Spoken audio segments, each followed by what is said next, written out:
Israel kembali menuai kecaman internasional setelah menyetujui pembangunan hampir 2.000 unit permukiman baru di wilayah tepi barat yang diduduki. Langkah ini dianggap memperburuk ketegangan dan menjadi ancaman bagi upaya perdamaian di Palestina.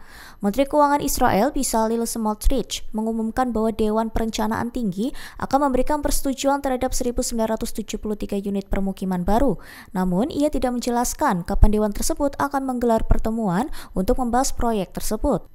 Laporan Palestine Chronicle pada 1 November, keputusan ini disampaikan hanya sehari setelah Israel menyetujui pembangunan 1.300 unit rumah bagi pemukim di kawasan selatan Yerusalem Timur.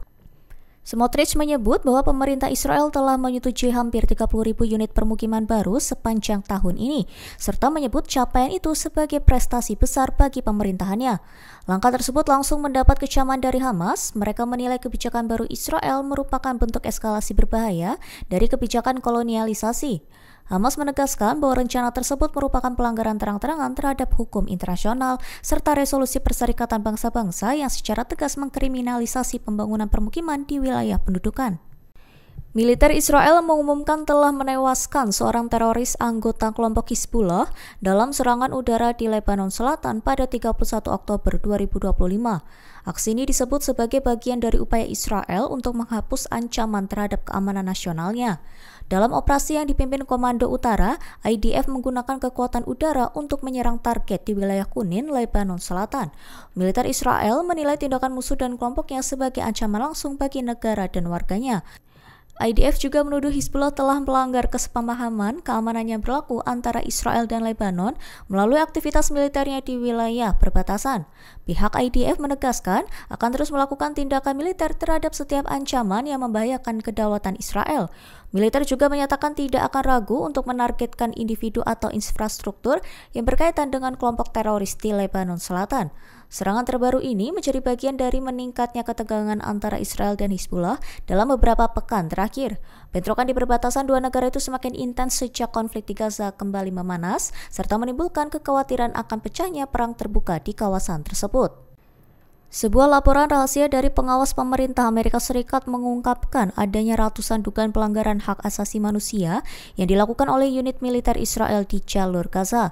Temuan ini diungkap The Washington Post pada 31 Oktober dengan mengutip dua pejabat AS yang mengetahui isi dokumen tersebut. Menurut laporan itu, hasil penyelidikan dari kantor Inspektur Jenderal Departemen Luar Negeri menjadi pertama kalinya bahwa pemerintah AS mengakui skala besar dugaan pelanggaran Israel di bawah undang-undang. Aturan ini melarang pemberian bantuan keamanan kepada unit militer asing yang dituduh melakukan pelanggaran HAM berat. Pejabat AS yang berbicara secara anonim menyebutkan bahwa jumlah pelanggaran yang ditemukan sangat banyak, hingga proses peninjauan oleh Departemen Luar Negeri dapat memakan waktu bertahun-tahun. Laporan ini diselesaikan hanya beberapa hari sebelum tercapainya gencatan senjata antara Israel dan kelompok Hamas pada 9 Oktober 2025.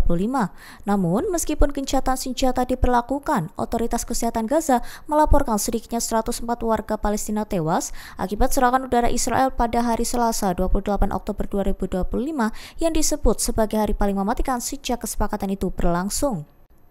Amerika Serikat dilaporkan terus memberikan dukungan besar kepada Israel meski ada dugaan pelanggaran hak asasi manusia di Gaza. Berdasarkan laporan yang diungkap The Washington Post pada 31 Oktober, Israel menerima setidaknya 3,8 miliar dolar AS atau sekira 63 triliun rupiah setiap tahun dalam bentuk bantuan militer, menjadikannya penerima kumulatif terbesar bantuan AS di dunia. Laporan tersebut juga menyoroti adanya protokol khusus bernama Forum Pemeriksaan yang memberi Israel keuntungan unik dalam proses peninjauan pelanggaran HAM. Sistem ini melibatkan pejabat tinggi AS dalam proses verifikasi yang jauh lebih panjang dibanding negara lain yang menghadapi tuduhan serupa. Bahkan dilaporkan juga jika AS belum pernah menahan bantuan apapun kepada unit militer Israel meskipun terdapat bukti yang jelas mengenai pelanggaran HAM. Bahkan dalam kasus negara lain, satu keberatan dari pejabat AS bisa langsung memblokir bantuan militer. Namun untuk Israel, keputusan hanya dapat diambil jika seluruh kelompok kerja AS mencapai konsensus mengenai adanya pelanggaran berat. Laporan itu juga mencatat bahwa meskipun Presiden Trump sempat memecat banyak inspektur jenderal, pemerintahnya tetap melanjutkan sejumlah penyelidikan termasuk tuduhan bahwa Hamas telah menyalahgunakan bantuan kemanusiaan di Gaza. Download Tribun X sekarang, menghadirkan lokal menjadi Indonesia.